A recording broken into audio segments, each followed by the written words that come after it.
You would be surprised at how many beautiful flowering plants you can grow in a shady garden. I've heard it so many times. Oh, I don't plant anything because my garden is shady, nothing grows, and that part of your garden just stays very unattractive.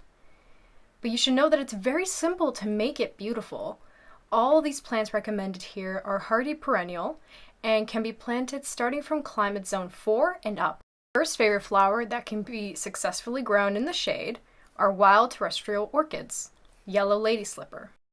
We have a detailed video on our channel about how to plant these orchids in your garden. It is a hardy perennial, blooming end of May for 3 weeks, leaving attractive greenery. Propagation by bush division or daughter plants. It is quite expensive and hard to find in a garden nursery, but I strongly suggest not to take any orchids from wild. They won't survive the transportation, and many of the species are endangered. Orchids will appreciate 2 to 3 hours of scattered afternoon sun. Next is the adorable lily of the valley. Blooming with fragrant flowers in May. In favorable conditions, they can be invasive. Self-propagating by underground rhizomes, creates a thick carpet of dark green shiny leaves. No special care required. They prefer partial shade and moist, but will tolerate dry conditions. Bergenia plants are vigorous without being invasive and will slowly spread to form a ground cover in your fully or partially shaded garden. They tolerate a wide spectrum of soil types, light and moisture, and won't wither when growing conditions aren't too perfect. While they are relatively low maintenance, a little caretaking improves their look. Bergenia thrives in full, deep shade to partial shade. Ligularia, or leopard plant, is a must-have in your shady garden because they bloom from August to September when other shady flowers are normally gone. Moist, well-draining, rich soil, since they do not like to be dried out and they will not tolerate dry soil conditions. Plants with other water-loving shady plants, or plan on deeply spot watering to ensure healthy, vigorous plants.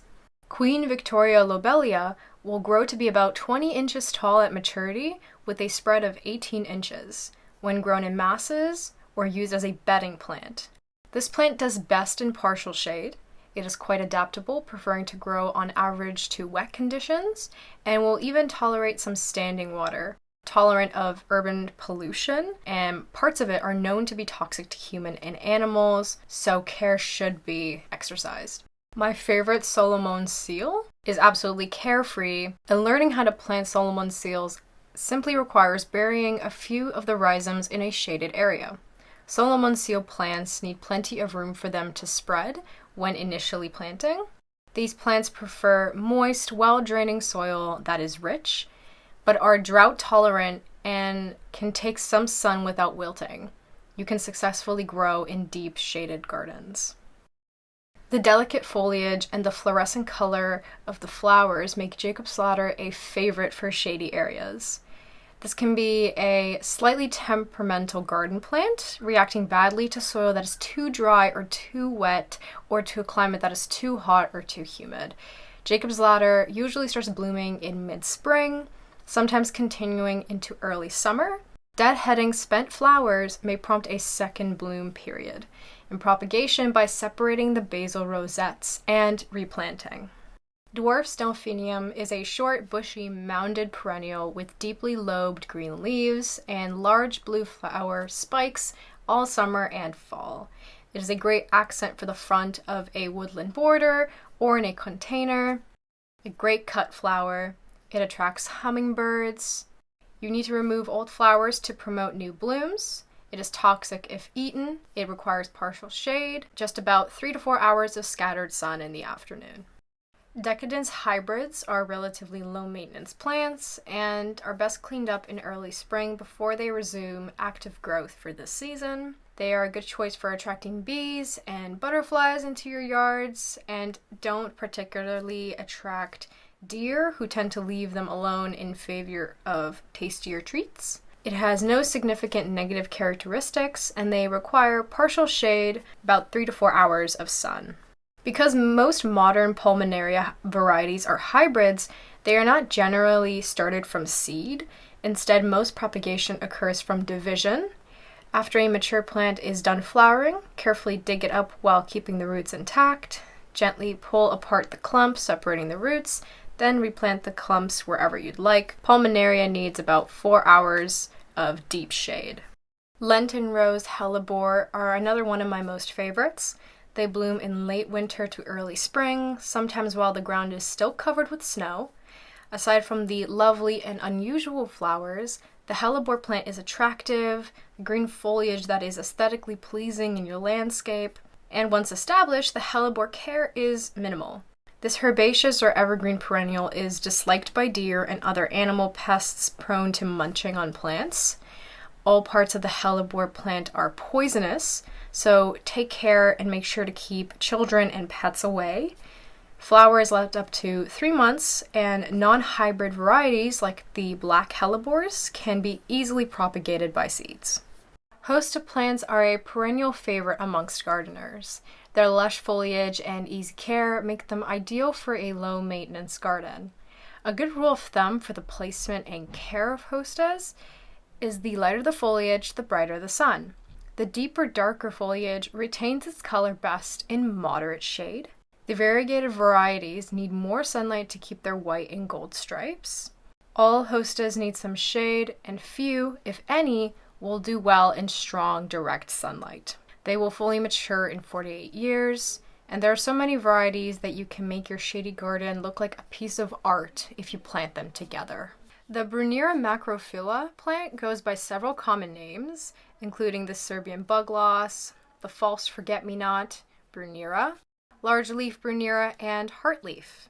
The common name bugloss is derived from the Greek words for ox and tongue, as the leaves are thought to resemble an ox tongue. The bright blue flowers may have you doing a double take with their resemblance to the blooms of the real forget-me-not. Whatever you call it, this long-lasting and low-maintenance species has always been a popular, full, deep shade plant. Another wildflower favorite and must-have for the garden is the spiderwort plant. These interesting flowers not only offer something different to the landscape, but are extremely easy to grow and care for. Regardless of how the plant got its name, spiderwort is well worth having in the garden. The 3-petaled spiderwort flowers are usually blue to purple, and they may also be pink, white, or red, and they only remain open for a day and will continually bloom for up to 4 to 6 weeks in the summer. The blooms of the bleeding heart plant appear in early spring, adorning the garden with these attractive heart-shaped flowers borne on arching stems. The foliage emerges as the plant wakes from dormancy, and the flowers of the bleeding heart may be pink and white or solid white, as with the bleeding heart cultivar, Alba. Your care for the bleeding heart includes keeping the soil consistently moist with regular watering. The bleeding heart likes to be planted in organic soil, in a shady or partly shaded area. Work compost into the area before planting the bleeding heart in your fall or in your spring. Toad lily flowers are attractive in your shady landscape, blooming in a range of spotted colors, looking like orchid plants. Flowers may be star or bell-shaped depending on which variety of toad lily you are growing. Flowers appear on cultivars of the toad lily plant and a member of the lily family, a true lily. The toad lily care is minimal if the plant is sited properly. The toad lily grows in deep shade and it offers the best performance in deep shade, particularly in hotter areas. You must keep the toad lily plant moist.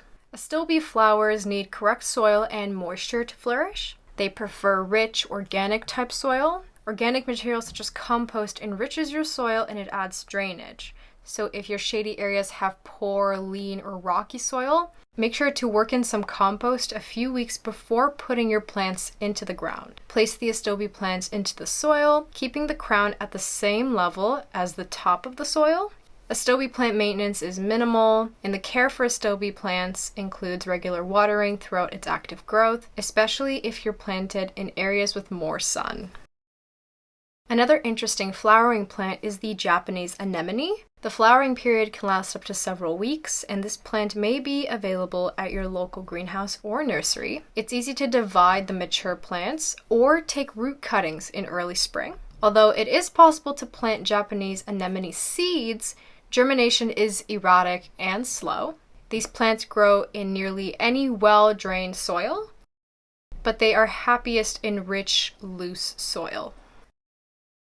The Columbine plant is an easy-to-grow perennial that offers seasonal interest throughout much of the year. It blooms in a variety of colors during spring, which emerge from its attractive dark green foliage that turns maroon-colored in the fall. The bell-shaped flowers are also a favorite to hummingbirds. While they can enjoy full sun in most areas, they don't like it to be very hot, especially during summer, so grow them in partial shade. Columbines start easily from seed and will readily multiply once established. These flower seeds can be directly sown in the garden anytime between early spring and midsummer. When looking for native plants for your shady and moist areas in your landscape, think of planting foam flower. Growing foam flowers produces fluffy springtime blooms, which accounts for their common name. Mounding evergreen foliage and minimal foam flower care makes them desirable. Growing foam flowers is quite simple if you give them what they need. They do not get the recognition they deserve. And this may be changing, however, since foam flower care includes regular watering. If plants are not located in a consistently moist area, and besides moisture, they like to grow in a richly organic soil. Wild ginger is a perennial not related to the culinary ginger. They tend to grow moderately slowly and are non-invasive with evergreen leaves. And growing wild ginger is an excellent choice in your woodland garden as a shaded ground cover or as mass plantings. Ginger plants in the wild have interesting, although not particularly lovely, spring blooms that are hidden at the base of the plant among the stems. Japanese painted ferns are colorful specimens that brighten that shady part of your garden. The silvery fronds with a touch of blue and deep red stems make this fern really stand out. Learning where to plant this fern is key to the success of growing this beautiful, attractive plant. When you've learned how to grow this painted fern, you'll want to use it in all areas of your shaded garden. If you have a corner in your yard that's deeply shaded and damp, a spot where nothing seems to grow, try planting an ostrich fern. Growing an ostrich fern in such a miserable spot can benefit you in several ways, one being that it relieves you of the yearly headache of trying to figure out what to plant there. And visually, planting the ostrich fern can turn an eyesore into a beautiful woodland delight, eventually forming a backdrop for other shade lovers like hostas and bleeding heart. Trillium plants are also a good addition. They can be propagated by rhizome cuttings or division when the plant is dormant, either in the fall or the late winter. You can cover the tube-like rhizome with at least 2 inches of soil and space the plants about 10 inches apart. Once established in the garden, trillium wildflowers require little maintenance or care. As long as they have been planted in a suitable location, you only need to keep the soil evenly moist but not soggy, and they also require water in drier weather. And finally, the Hukura black pearl. Dainty flowers are held on airy stems, May through July. It forms an incredibly dense cluster of jet black leaves with scalloped ruffled edges. Hukura makes an excellent border plant with their nearly evergreen foliage in neat clumps. These versatile perennials can be used in a shady courtyard pot or as a ground cover. It prefers average to moist soil conditions. I'm pretty sure there are more plants that you can plant in your shady garden, as well as annual plants that I didn't even mention. I really hope you can choose some from my collection and spice up your garden.